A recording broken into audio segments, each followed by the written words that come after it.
এই বাজাখালী union BNP যেভাবে 21 সালে ধরপাকড় আন্দোলনের টাইম আন্দোলনের সময় সেই 21 সালের আমাদের আন্দোলন করতে হবে।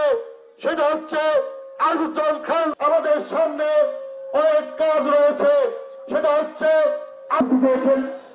বাজাখালী ইউনিয়ন বিএনপির সাবেক সদস্য সচিব অ্যাডভোকেট শাহনাজ খান ভাই মানে কামনা করি, সুস্বাস্থ্য কামনা করি এবং আগামী বছর নিয়ে আসতে পারে। আমরা তারে হয়ে খাটবো, যে নিয়ে আসুক। সেন্টার চাকরি কর্মের কারণে হচ্ছে আড়াল করেছিলেন, ব্যস্ত ছিলেন, চাকরিতে জীবন কাটাচ্ছেন। যে ওনারা হয়তো মনে করতেছে যে আমরা বিএনপি থেকে অনেক ছিন্ন হয়ে মনে করবেন যে আমরা একই নায়ের কাতারে আছি, আমরা একই সঙ্গে আছি।